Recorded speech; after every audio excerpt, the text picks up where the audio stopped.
representatives from all over the United States. Part of their class was to be there to not only see the undercover operation, but the technology, and then to be here today to see how the press conference goes. Our focus was to rescue the victims of human trafficking and to also intercept child sex predators, pedophiles, deviants before they could get to children. And that's what we're going to talk about today. But first off, I want to introduce to you Florida's Attorney General, James Uthmeier. He's a dear friend of mine. He was the Chief of Staff for Governor DeSantis, and now he is our Attorney General, and we really like the support and the work that he does. He's going to speak with you. Then we have our Chief Financial Officer, Blaise Ngoria. He's here with us today. He was appointed to fill that position of CFO only 2 months ago. And the energy and enthusiasm that he has brought, the vision for the state of Florida that he has brought is remarkable, and we're glad that he's here with us today. And of course, my friend, my state attorney, Brian Haas, and I say my state attorney because I can tell you that I've had the opportunity to be the major county sheriffs of America president. I've had the opportunity to be the president of the Florida Sheriff's Association. So I've been around the United States. There's never been a finer state attorney anyway, any place, anywhere than Brian Haas. He gets after the bad guys. We arrest them, he prosecutes them. In fact, as we speak today, his prosecutors, for which I'm grateful, Mr. Haas, are having a lady sentenced to life for causing the death of one of my law enforcement officers. And because of your great work and that of your team, she was convicted as charged. So thank you very much, and she'll spend the rest of her life in jail for contributing and creating the environment that caused my deputy to be shot and killed in the line of duty. In addition to that, we will have speaking today, One Name, One Voice, Dr. Mary Ann Thomas. One More Child will be Sanae Dressler and Stacy Ham. We'll have speaking with us Heartland for Children, Katie Ann Parchment, our Osceola Sheriff and my friend Christopher Blackman, the Bloomington, Minnesota Police Chief, Booker Hodges. He's a dear friend of mine, and he's here. His team came down to participate and to learn. What's important to understand with these human trafficking operations, we were able to identify what we believe are victims of human trafficking. And as our goal, we have resources. Our NGOs are embedded with us so that we can immediately turn them over for services. And you'll hear more about that in just a few minutes. But let me give you the highlights of what occurred. There were 246 arrests in only a 7-day operation. 230 human trafficking arrests included 99 Johns, 111 prostitutes, and 20 other arrests. One of the things that I'm going to camp on and begin with my comments in a few minutes was the fact that we arrested 16 travelers. That's right. They were sexual deviants that thought they were coming to a home to have sex with a child. And many times, wonky, crazy, nasty, vile, ugly sex. Not that all of it's not with a child, but at a higher level. We're going to talk about many of them. We actually located 10 potential victims of human trafficking. Listen, folks, when I tell you that not only were 219 arrests from the state of Florida, 37 were from Polk County. Now, you would think of all the places, the people in Polk County would understand not to show up, since we do this often and we arrest 200 plus every time, but it goes to show even in our county, there's still a few people that live under rocks. There's 11 other states that are represented in those that were arrested. the state of Washington, California, North Carolina, New York, Massachusetts, Pennsylvania, Tennessee, Georgia, Virginia, Texas, and Nevada. 26 of the people that were arrested were married. 18 was the youngest person we arrested. 67 was the oldest one. We also had people on government assistance. Now, I have to point them out. You know, our CFO is really interested in waste. Well, think about it. You, the hardworking people, were out making money, earning money, paying taxes, and they were being paid to violate the law. And I imagine there were more of them, but this is the ones we identified. Of course, we arrested 9 that had a military background. One was active Army, 5 previous Army in addition to the 1, 2 Air Force, 1 Navy, 1 National Guard. 15 firearms were brought to the operation by different suspects. One of the 15 firearms was stolen, and we recovered it. Of course, what would an operation be if we didn't arrest theme park employees? We had 2 from Universal arrested and 2 from Disney arrested. 32 people were charged with drug possession. 3 individuals had active warrants.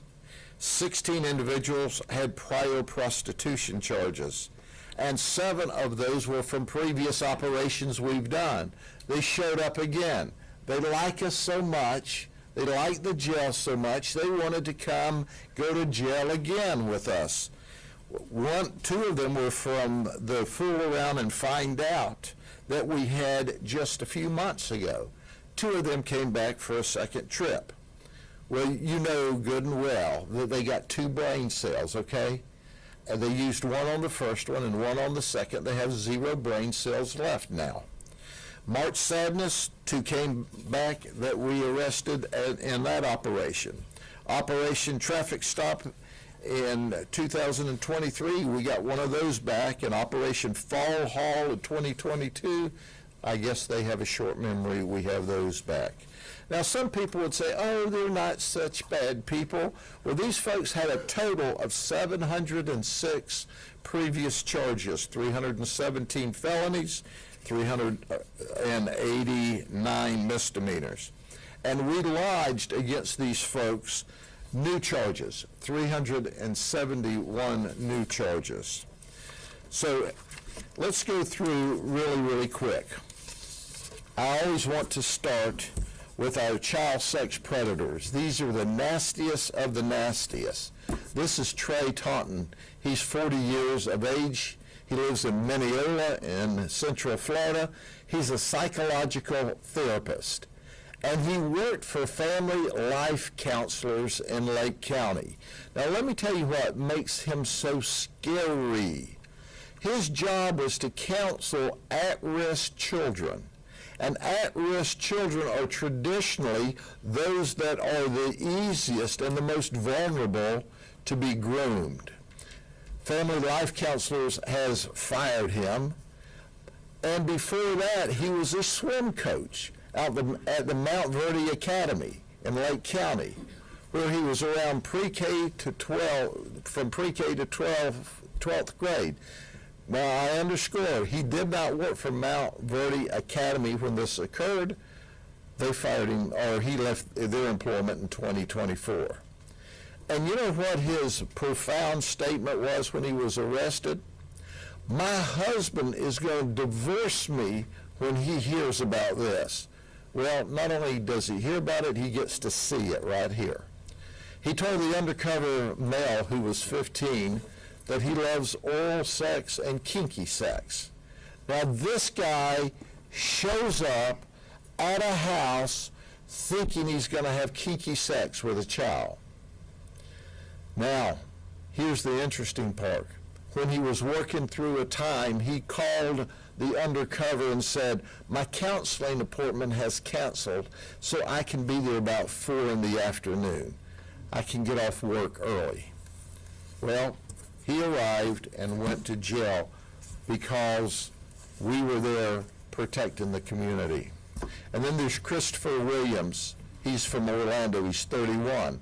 He works for Positive Behavioral Solutions as a psychological and social rehabilitation specialist coordinator. I'm not sure what that means, but I do know what child sex predator means, and that's what he is. He was immediately fired. And he talked to the father, thinking that the father was negotiating a deal for there to be sex with a little 13-year-old girl. He's charged with human trafficking. And we could tell by the way he conducted himself, this was not the first time he was in that position. And of course, this person did not actually travel, but he engaged what he thought was a child on the internet. This is Robert Hill. He's 56 from Lake Placid. He's a sergeant with the Department of Corrections. He had worked for them since 2019, so he was on the outside keeping people in, and now he's on the inside of the jail, and we're protecting children from him. And he's wearing this shirt that I really like. I used to be a people person, then people ruined it. Well, the reality, he was trying to ruin children's lives, but our detectives stopped that. He used extremely graphic language, very, very graphic language, and he was also trying to groom the parent to have sex with a child. And then there's Louis Macalino. He's 62 from Davenport. He's a CEO for Heritage Assisted Living Facility in Plant City. Now, I want you to think about this. The assisted living facility in Plant City Heritage, he's the CEO, and he's out grooming and trying to have sex with 15-year-old boys. He's been married 35 years. Oh, by the way, he resisted. But we do appreciate the fact that Louis' vehicle was paid off, because we've seized that, and our plan is to use it in future operations to catch more bad guys. And then there's Jamel Jones. He's a manager of McDonald's. He wanted to have sex with a 15-year-old child. Why does he worry us? He's in a management position, a leadership position, and McDonald's hires a lot of kids. He confessed. And he also confessed that on a previous occasion, he had sex with a 17-year-old male in Osceola County. We have the very fine sheriff with us today from Osceola. His team's looking further into this. They did say he was polite. I guess McDonald's taught him well to take care and be nice. But he's in jail because he was trying to have sex with a child. And then there's Hugo Dos Santos from Kissimmee. He's 39. He's a legal assistant at Grand Vacations Timeshare. He's married. He said, oh, I hate this because now I'm not going to be able to adopt children. Well, duh. It's going to be difficult because we're going to try to send you to prison for a long time. He was extremely graphic and wanted to have sex with a 15-year-old boy. Grand Vacation says they've suspended him, but they didn't say they'd fired him. I don't know. We don't allow cell phones in the jail or the prison system. I don't know how he's going to continue to work. And then there's Spencer Englehart. He's 26 from Mineola. He once again was talking to undercovers, thinking he was negotiating with a father to have sex with a 13-year-old female. He was very graphic. And then when we arrested him, he said he was doing his own investigation and he was going to notify law enforcement later. Wink, wink, nod, nod, right? Oh, he had a gun in the car. He was charged with human trafficking. But it's important to point out that that is the worst of the worst of the worst, because they're trying to attack your children. But let me go over this group. This is our human trafficking arrest, and we've just pulled a few of them out. Then I'm going to turn it over to our Attorney General. This is Jabaz Lowe. He's 24. He's from Poinciana. What's interesting about Jabaz is he was a member of the Orange County Sheriff's Office. He was a recruit and in the academy. Now, he didn't tell us that, so he lied to us during the investigation. I can't imagine why he didn't want to tell us that he was a recruit for Orange County Sheriff's Office. But you know what? Orange County Sheriff's Office came here and fired him really quick. I believe it's safe to say that his law enforcement career was over before it began, and he didn't get it. And it's shocking to all of us because this is a guy that passed the background, the polygraph, and the psychological. He was an Army veteran. But the good news is we caught him soon when he was soliciting sex, because otherwise, had he been able to keep his composure, he would have been a law enforcement officer, but no more because of the great professional work. And then there's Kiera Marie Johnson from DeLand. This is a guy. He's 33. He's a DoorDash tech support as his employer. He wanted to have sex. Oh, by the way, we called him in May in another operation exactly like this. He was adjudicated guilty. Our state attorney prosecuted him, got him a 6-month sentence, which is a sentence of probation, which is a pretty good sentence for a quote-unquote first-time offender, on September 10th. We arrested him on September the 11th when he came back. He's what we call a slow learner. But he's also in jail on top of this for a violation of probation, and Mr. Haas says, I believe we can deal with this guy. Now, you understand some of these deviants will not change their way, and the only way to keep them from trying to attack victims is when they're locked up in jail. That's the only way. Then there's Brittany Finney, 37. This was an online ad. She says, I do in-call only. And here's what she said in her advertisement. No affiliation with any type of law enforcement of any kind in any way, and F Shady Grady. Now that just warmed my heart. She's got a long criminal history. She had 28 previous arrests. Sweetie, welcome to the county jail.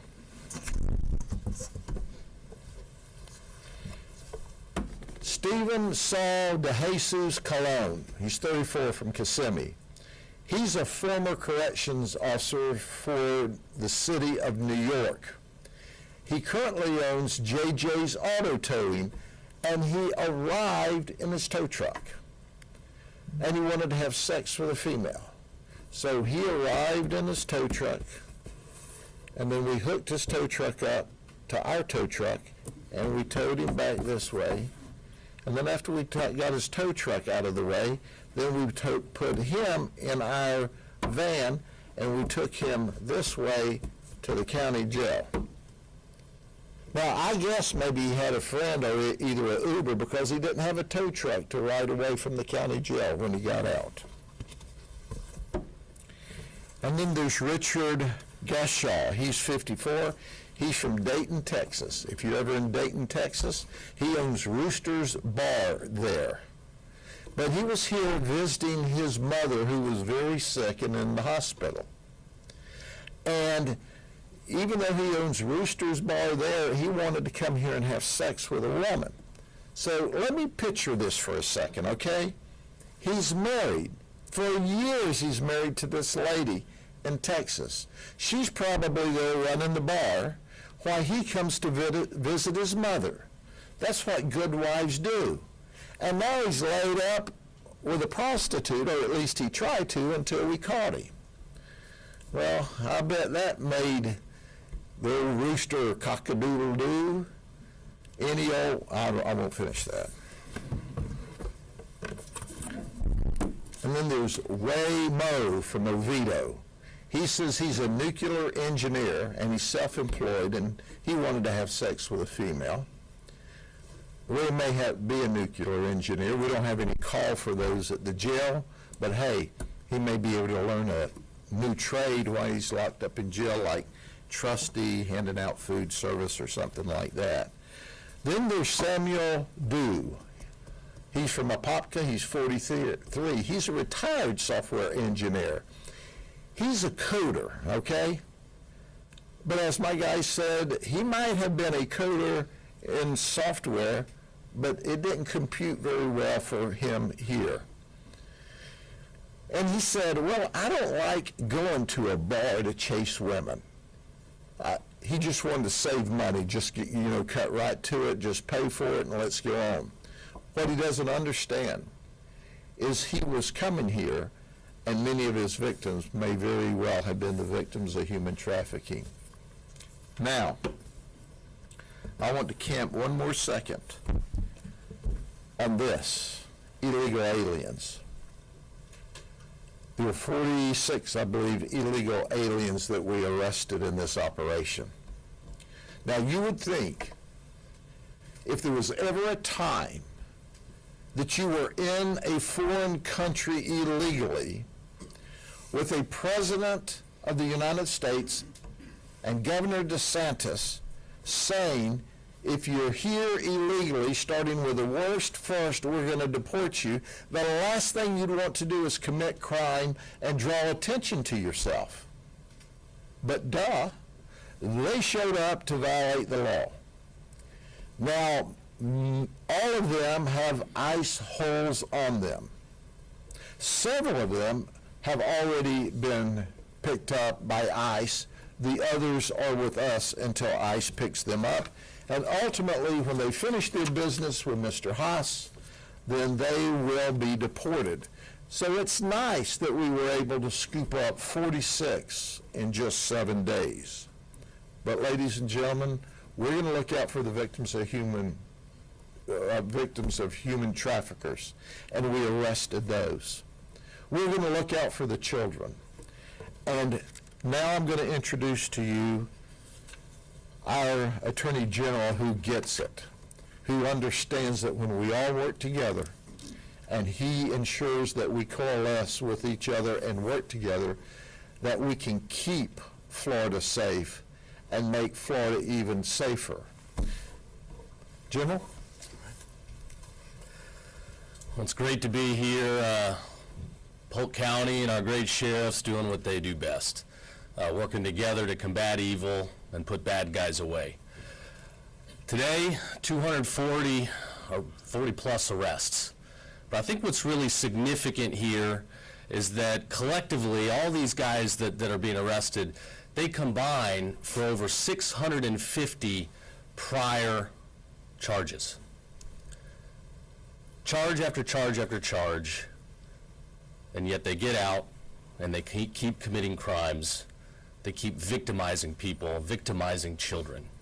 We saw this recent case in North Carolina, this brutal murder on a train. Again, a guy that had been released 14 different times. Soft on crime policies do not work. I'll tell you what, you got a great state attorney here and our team of statewide prosecutors. We're not giving out get out of jail free cards. We're going to put these guys away for as long as we can. We're going to get them off the streets, and we're going to protect our kids. When I took the oath of office at the beginning of the year, I made a promise to Floridians that priority one would be protecting our kids, combating human trafficking, and getting as many child predators off the streets. And we've worked up and down the state with law enforcement, and we've done that. A record number of arrests, a record number of convictions. We will continue to get every one of these sick people off the streets. Parents at home need to wake up. In today's world with technology, evil people are finding new ways to get to your kids. It's real. This is proof of that. 240 plus arrests in one sting. And it keeps happening over and over and over again. The sheriff pointed out the large number of illegal immigrants in this case. You know, I don't believe 1 out of 4 or 5 people walking down the street is an illegal immigrant. But every time we do one of these criminal takedowns, there's a disproportionately high number of criminals that are here illegally. It shows the nature of what's happened under the open border policies that President Obama and Biden promoted. You've got drug trafficking, human trafficking, and tons of crime coming in through the border and impacting local communities across the country. We see in sanctuary cities like Chicago, LA, New York, we see continued crime rates increasing, murders. And here in Florida, we got big cities. We don't have those problems. And it's not that hard to figure out. We back these guys. We back our law enforcement. We give them the resources they need. We support them. And ultimately, we arrest bad guys and we lock them up. And we're not going to let them out. So I appreciate the work of everybody here. Our prosecutors are going to bring the heat to put these cases to bed. Thanks to our sheriffs, our law enforcement, and Sheriff Grady Judd for having us. Blaise Ngolia, Chief Financial Officer of the great state of Florida. First, thank you, Sheriff, for what you're doing and you continue to do. And I want to personally thank everyone here who has been involved in this operation. I wish we didn't have an opportunity to do press conferences like this. In a perfect world, we wouldn't have this situation. I will tell you that my office, we have a law enforcement division. Our office contributed hundreds of hours of man hours to get this done. So if they're listening to me right now, thank you for being involved in that also. And I will say this, is that if there is any law enforcement agency out there, Sheriff, you have my commitment. Sheriff, you have my commitment that if you are going to run these operations in the future, which I know that you will do, I am committed to helping you guys. So please call upon us to help you so we can continue doing this. I have seen these stings happen firsthand. As a member of the legislature, if you've tracked some of the bills that I've written and laws that I have passed, yeah, a lot of them had to do with spending, a lot of them had to do with illegal immigration, trying to stop this particularly from happening, but a lot of them had to do with protecting kids. We had written a bill, a law, that gave grants through FDLE to local law enforcement agencies, giving them the tools to run these sting operations. I had an opportunity to be inside the rooms with the detectives and law enforcement, communicating as if they were children, and the most amazing and disgusting thing happened as soon as they turned the switch on. They were getting flooded with offers to have sex with underage kids. And this is some of probably the most heinous conversations you will ever hear an adult have with a child. I'm seeing some of the heads bobbing in the front, so you've probably seen some of this. It is absolutely disgusting what our kids are subjected to. I'm going to talk to the people at home right now, because I've seen this. They have seen this. Our AG has seen this. Our sheriffs have seen this firsthand. Protect your kids, because you have no idea the depravity that is out there waiting to take advantage, take hold of your children, and to abuse them and turn their lives upside down for things as seemingly innocent as a coloring book app. These kids are being targeted by online sexual predators for the purposes of destroying their souls. If you were able to see some of the things that I have seen, what law enforcement have seen, you would double and triple and quadruple the time that you watch your children, because they are unrelenting. We as parents, we need to continue being unrelenting. I'm going to talk now specifically to one group of people, because I think this is very, very important. We have led on this issue at the state, and that is a lot of these tech companies are in a state of either de facto protecting these predators or just outright protecting these predators. It is very difficult for law enforcement to get the proof that they need to prosecute some of these online sexual predators in the court of law. And the reason being is a lot of these tech companies, social media companies in particular, don't get me wrong, some of them wind up with good relationships with law enforcement. They attempt to try to police themselves, but a lot of this stuff is now going away in the form of disappearing messages, in the form of encryption. These social media companies really need to be held accountable in destroying evidence. And I'm saying that I believe, in my opinion, they are destroying evidence. Because if you have a conversation with the 63-year-old man communicating with the 12-year-old boy online, when the 12-year-old boy is thinking that he's talking to his 14 or 15-year-old online friend playing some online games, and there's a 62, 65-year-old man grooming this person to have a sexual encounter with later, should be a slam dunk in a court of law.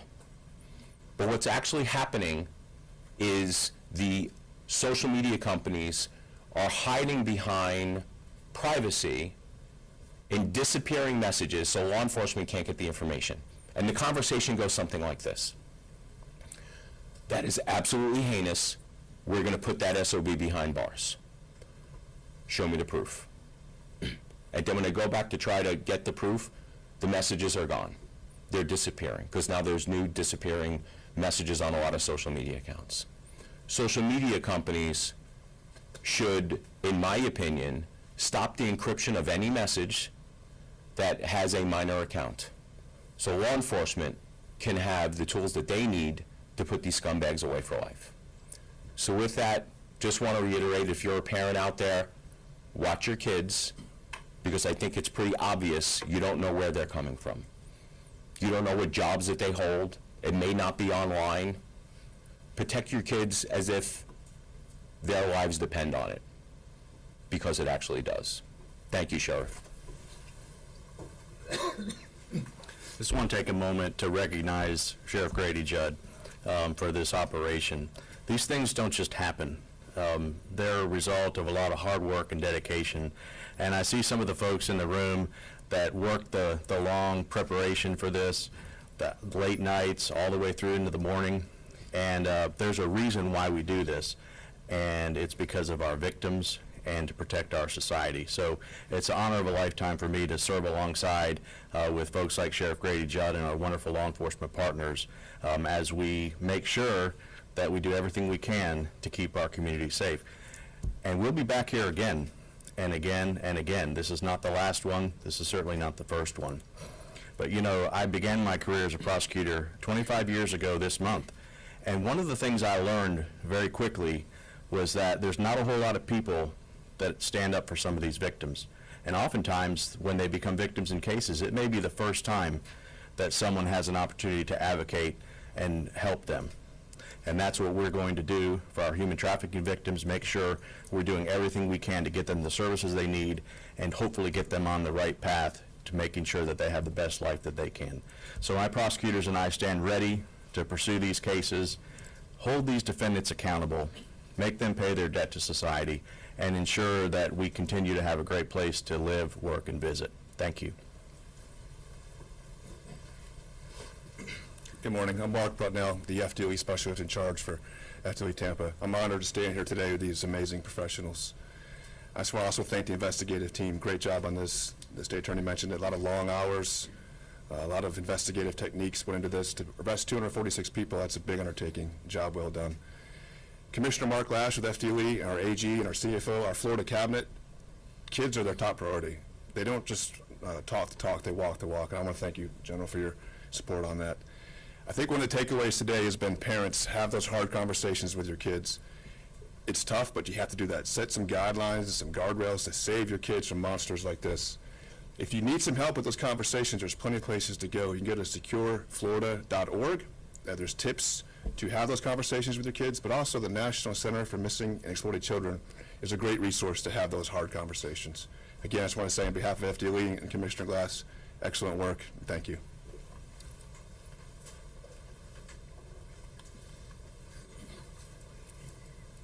Good morning. My name's Mary Ann Thomas. I'm the founder and president of My Name, My Voice, and we are a network that bridges community service providers with law enforcement so that we reduce harm in these spaces.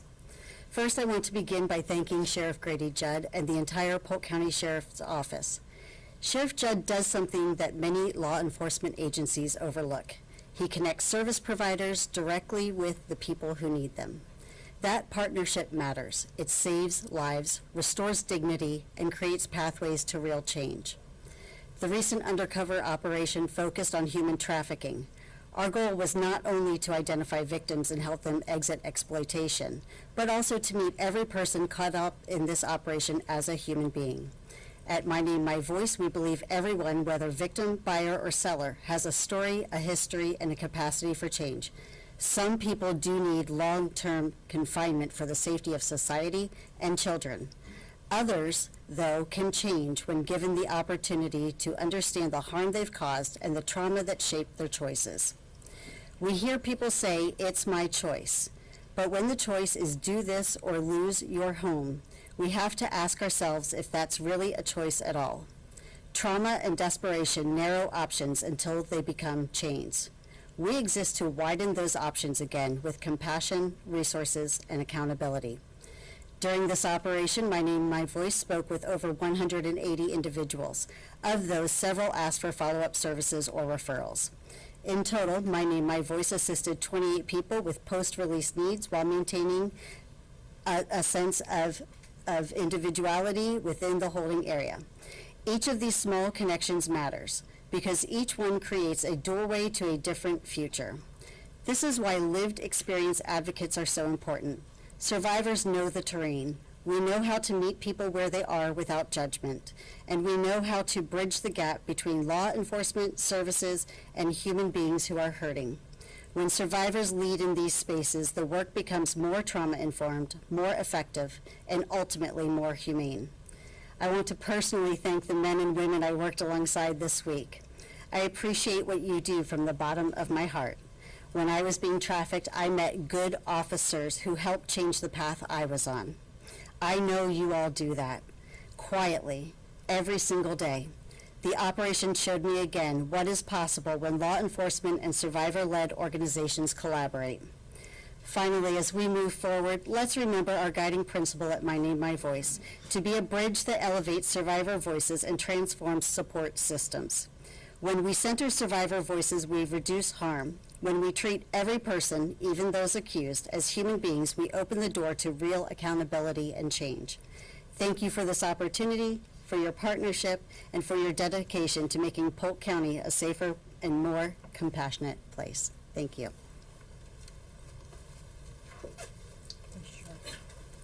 Good morning. My name is Sani Dressler, and I serve as the Senior Director of Anti-Trafficking Operations with One More Child in the state of Florida. One More Child has served victims, families, and children for over 120 years, offering direct care service, prevention, and advocacy.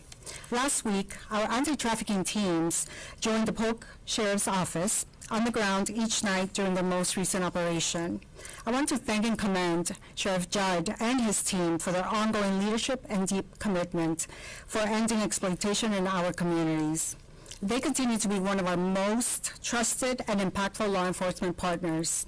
They continue to be the strong leaders in the community that allow agencies like ours to meet survivors where they're at.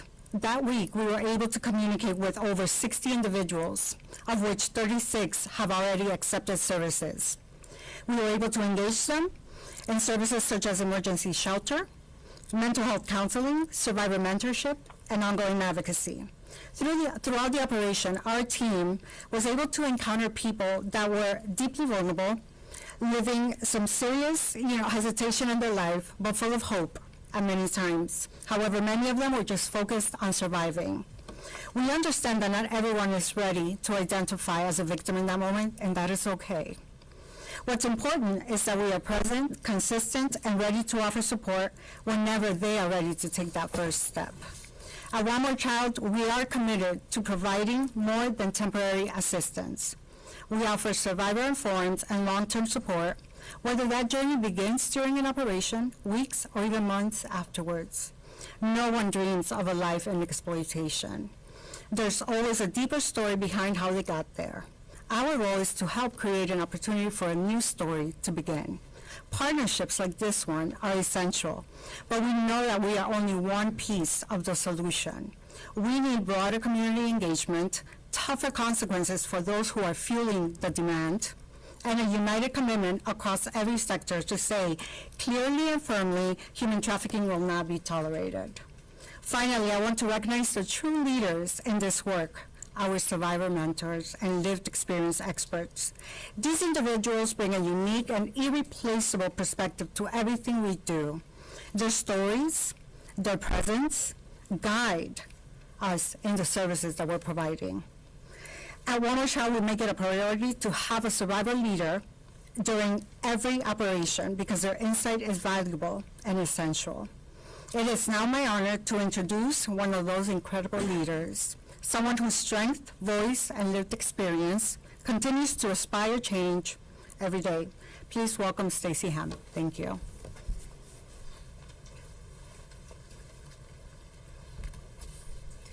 Good morning. I would like to take a moment to extend my heartfelt gratitude to everyone involved in the Polk County sting operation. Each operation serves as a powerful reminder that our work to fight exploitation and support survivors is far from over. Throughout this operation, our team was present each night, standing along survivors in their most vulnerable moments and offering immediate care and support. It's an honor for me and other survivor leaders to contribute our lived expertise to law enforcement, helping bring a deeper understanding and a more trauma-informed perspective to these efforts. As someone who personally experienced human trafficking, removal from my biological family, and time in the foster care system, these operations continuously remind me how deeply rooted cycles of exploitation can be and how so many are still caught in those cycles today. Many of the individuals that we encountered during the operation bravely shared their stories, describing how they were misled into exploitation through false promises of safety, stability, and better opportunities. Their stories echo the true reality that traffickers are continuously preying on those vulnerable, especially our youth, those who have aged out of the foster care system, and those who are simply trying to survive and be seen. This work is not easy, but it is so necessary. Every conversation, every connection, and every act of compassion plants a seed of hope, and it reminds survivors that they are not alone. I'm beyond grateful to be a part of a team that shows up with empathy, strength, and an unwavering commitment to helping survivors break these cycles. As a survivor, I have faced fears of speaking up, fears of not being believed, and fears of what might happen if I share my own personal experiences. But through it all, God has given me the strength to keep it going. Choosing to speak has brought me freedom, healing, and a chance to turn my pain into His purpose. My survivor story is just one of so many. There are countless others whose voices are waiting to still be heard, whose journeys matter just as much as mine, if not more. Each story carries pain, strength, and resilience, and together it's a reminder in the world that we are not alone. To any survivor who may be watching or quietly following along, please know that you are seen, you are valued, and your life does carry a greater purpose than the pain that you have been going through. If you are a survivor seeking support or need someone to walk alongside you in your journey, please know that there are safe people here ready to listen and be that support in your journey. Please know reaching out for support is not a sign of weakness. It's a courageous step towards healing and reclaiming your life. Only together can we continue to shine a light in the darkest places and create pathways to freedom, healing, and dignity. Thank you. Good morning. My name is Katie in Parchment. I am the program manager for the Prevention and Diversion program at Heartland for Children. Heartland for Children is a lead community-based care agency under the Department of Children and Families, and we oversee the child welfare system for Polk, Highlands, and Hardy counties. Thank you, Sheriff, for having us once again. Human trafficking is one of the most devastating crimes that someone can be subjected to. Victims are often left with deep physical, emotional, and psychological wounds that often take time, many years, to heal from. While Polk County Sheriff Department works diligently to investigate cases, rescue victims, and hold traffickers accountable, we are honored that we are able to walk alongside the Sheriff's Department early on in this process to help victims start their healing journey. By working alongside law enforcement, we are able to provide specialized care and support to survivors. Survivors need truly to rebuild their lives, from helping survivors to connect to emergency housing, social services, counseling, medical care, and many other services through a trauma-informed lens. Our organizations help to ensure that survivors are not just rescued, but restored. The men and women of law enforcement that work tirelessly to make this operation run smoothly are always an excellent example of professionalism, empathy, and determination. Together, we collaborate to create a safe net that supports victims and those at risk of being victimized by providing them with the tools needed to help distance themselves from their abuser. Together, we bring justice, compassion, hope, and community members to the community members of Polk County. If you are listening right now and you are being trafficked, please know this: you are not alone. You are stronger than your current circumstances. There are people ready and able to help you, believe you, and walk with you towards freedom and healing. Your life has value, your story matters, you are loved, and there is hope for a new beginning. If you or someone you know needs help, there are resources available in our community. The Florida Abuse Hotline, 1-800-96-ABUSE. The Florida Human Trafficking Hotline, 1-855-FLA-SAFE. United Way 211, and findhelp.org are just some of the organizations available to help families through rough times. We are honored to continue to strengthen our partnership with the Sheriff Department and community service providers focused on serving victims, because together we can ensure that every survivor has a chance to reclaim their freedom, dignity, and a future. Thank you very much. Hey, good morning. Chris Blackman, the Sheriff in Osceola County. First, I want to thank Sheriff Judd for hosting this press conference, CFO Blaise Angolia, Attorney General Jim Uthmeier, the State Attorney. This is a mission from all law enforcement to eradicate our areas of these scumbags that are on the law. And it says fool around and find out again. I'm going to say again and again and again for some of them because they're slow learners. But with that said, I believe that's more of a wall of shame than anything when you look at those people, to know that the ones over the child predators are trying to seek out our kids and do massive destruction to their soul. I believe we are moved by the Holy Spirit and the Lord to protect these kids, and that's my mission as Sheriff of Osceola County. We will do that in Osceola. A couple of our detectives are here that work these cases.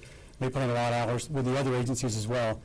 And this is a mission from all of us up here, united across from state agencies, the sheriff's offices, and the prosecutorial services to protect the communities. So the crimes against the children are among some of the most serious and devastating offenses that a child can ever go through. By collaborating with other agencies, raising the awareness, we can better identify the offenders and protect the vulnerability of the communities. At the Osceola County Sheriff's Office is dedicated to expanding our role and our digital presence to make sure we find these monsters. What I'll say to a lot of the parents is this thing right here sometimes is your worst enemy, your cell phone. Why do I say that? You give this to your child, they add an application to their phone you think is harmless. Guess who's on the other end of it? There's a monster waiting to violate your child. I will say, it's been said before, protect your children. We can help you, but help us help you. Protect your children. Make sure you know what they're doing on their phones and their gaming systems, because some of these monsters will come through these phones and through these gaming systems into your house. And I'll say this to you, you would not normally invite them into your house, right? But when you hand your child this, and basically this becomes your nanny watch for your child, and this is your babysitter, the monsters are preying on your children. Make sure you know what your kids are doing. We grew up, parents were always involved with our child. Don't let this be your babysitter. Don't let the gaming system be your babysitter. Put checks and balances in place to protect your children. We're here for you. We're going to work our tails off with all state law enforcement and any law enforcement around the state of Florida. And as the governor said from the beginning, this is a law and order state. We're going to do that. We're going to serve and protect our communities with law and order. Thank you.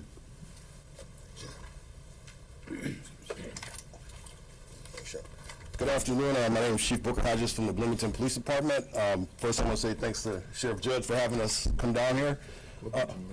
Bloomington, Minnesota. Sorry, we got Mall of America. We sent some of our detectives down here, and I want to apologize to them up front. I sent them down here during our 7 days of summer in Minnesota, so next time we do this, we'll make sure we send them down here in February or something. So how did we get here? There's this guy, and I'm imitating you, man, sorry. Michael Gillis. We arrested Michael Gillis in October, early 2024. He came to the house looking to have sex with a minor. He gets out of jail in Minnesota, comes down here to Polk County.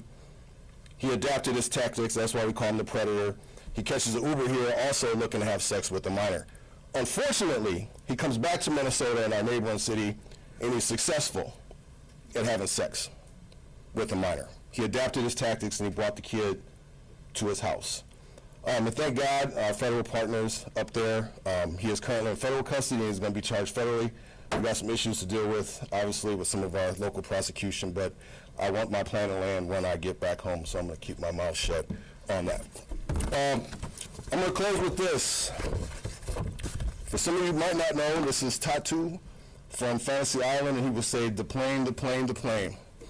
All these guys here came here, thought they were coming to Fantasy Island, but unfortunately for them, they came to Sheriff Judd's Orange Jumpsuit Island. So with that, thank you all. I appreciate the chief being with us, but you can see that no one police agency can affect this. It takes the feds, the state, the local, and we all pile in together. So for those who live under the illusion that we're independent, that we don't work together, here's your sign. Now, I do have to show you this, because there's things in life you just can't believe. So you order up a prostitute, right? This prostitute lives with his mother, by the way. He's got a massive criminal history, a 21-year criminal history with 31 criminal charges. So you order up a prostitute, and that's what you think you're getting. Now, when you look at that, you go, wow, that's pretty rough, but, you know, any port in a storm. And then the next morning when you wake up, you find out this is who it really is. Yeah, we call that coyote ugly. You see, he's laying on your arm in bed. You go, it was rough last night, but I've sobered up. I think I'll just chew my arm off and ease away so I don't disturb him or wake him up. All right, so you think you're buying this, you're getting this. He's got 31 criminal charges, and heck, if you're lucky, he doesn't kill you overnight. That was Ernest Holmes from Lakeland. But then you got Antavion Harrison. You order up, this is a real professional, $1,000 for full service, no condom. This person's already on felony probation. They show up and you go, hey. Next morning, you wake up, and there he is. At this point in time, you call your brother. You say, do I have a surprise for you? Come get him. This is what we're seeing in these undercover operations, the strangest deviant conduct you can imagine. And then there is Rodrigo Molina Andres from New York. This is what you ordered. She's here illegally from Venezuela, $700. Well, she is he. This is what you wake up to.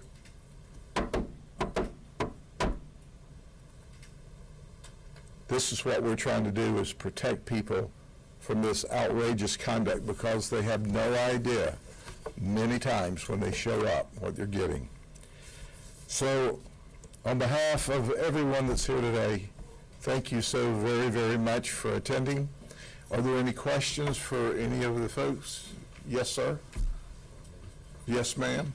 Sheriff, if you could please just provide additional comments on Deputy Blaine and the sentencing today, and what that means for you and for your agency, and if State Attorney Haas, if you could also provide. Sure. What I would like to do is turn this over to State Attorney Haas to provide additional information. Deputy Sheriff Blaine Lane was shot and killed in the line of duty. And he was shot and killed in the line of duty because we went to a house to serve a warrant. We received a tip, a Crime Stoppers tip. And so Deputy Lane was assigned to take a position up outside. He took up a very good tactical position. The other deputies went to the front door and said, "We have a warrant for the suspect's arrest." The guy sitting there said, "She's inside." And she had told these other folks, "Bring him on in." So the deputies go in. She ran down this mobile home and hid. As the deputies came past and were clearing this room, she steps out with a gun and points it at them. And they shoot her. In the process, they shot through the mobile home, and one of the bullets struck Deputy Blaine Lane. The deputies had no idea where he was, but the suspect created that environment. Deputy Blaine Lane had taken a tactical position and had cover, but her felonious conduct caused that. And then when it's all over, we find out that it is a BB gun with the end hollowed out. But our deputy's dead. So we arrested her immediately, and that's where the state attorney took over, and Mr. Haas and his team did a phenomenal job. She went to court because she maintained she didn't do anything wrong. She had a meth warrant out for her. Mr. Haas? Thank you, Sheriff. It was, it just seems like yesterday that we were out at the scene where Deputy Lane was killed. And although it's been several years now, we're so happy to be able to give some level of closure and justice to the family. And that's the thing I can't get out of my head. When I think back to the funeral, I think back to the scene at the hospital when Deputy Lane was taken there. That family was devastated and continues to be. The people that Blaine left behind, Deputy Lane left behind, that's a lifelong tragedy that they have to live with. And I think about his funeral and just how emotional it was. And we as a community came together to support that family, and we will forever, whether it's at the yearly memorial that we have in May or in the other ways that we do it. But the message is law enforcement officers are on the front line. And Blaine Lane was doing his job that night to try to bring someone to justice, and it cost him his life. But we all have to carry on and never let our guard down and keep on his legacy. So that terrible, awful woman, she's going to prison for the rest of her life. She will never, ever, ever get out. And that's where she belongs. So I appreciate the support of law enforcement and the great work that my prosecutors did in securing that life sentence. Thank you. Yes, sir. Can you comment on what type of legislation you would like lawmakers to make when it comes to open carry, and maybe the Attorney General can comment also? Now, let me turn that over to the Attorney General. He is the subject matter expert on that. And I will say this. As of the 25th, open carry is the law. And as I've explained in the community, all of the laws of the state of Florida kind of interlace so that we have straight borders, so we understand this is against the law, this isn't. When you pluck a piece of that out like the appellate court did, without the opportunity to shore up the rest of it, it makes the rest of the law a little wonky.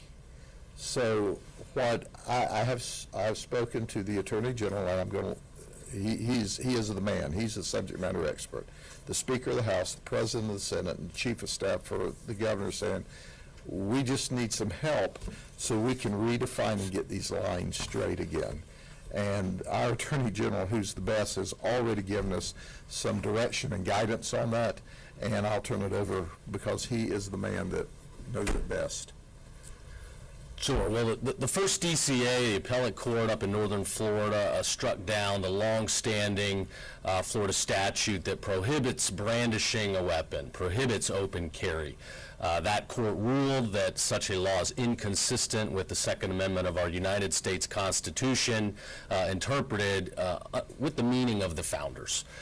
So what that means is that applies to the whole state. If there's no other appellate court ruling on the topic, then the first DCA's opinion will apply statewide. So as an initial matter, you've got law on the books that prohibits open carry. I've issued guidance to law enforcement and prosecutors. We're not going to be enforcing violations of that law given this new opinion, but that's going to have to be addressed, taken out of Florida statute, and an open carry law's got to be put back in place. So I'm not going to get into a lot of detail right now. I know lawmakers are reading, dissecting, and there is some inconsistencies because you had the concealed carry, permitless carry, constitutional carry that was passed while there was no open carry. Obviously now open carry is a constitutional important right that people can exercise. So I'll leave it there.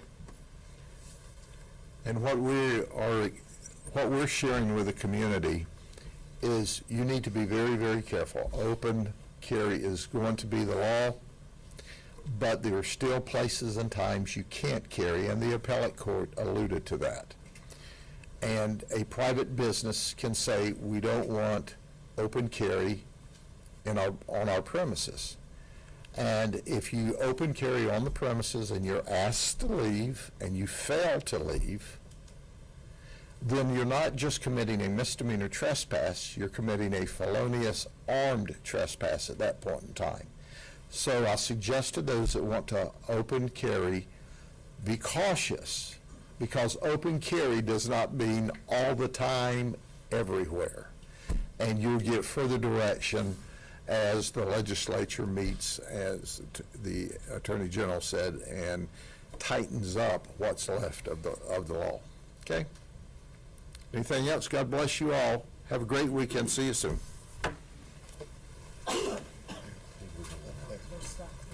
You enjoy it? Settle in? Finally, Yeah. You got some good people around you, right? we do. Had to make a lot of changes.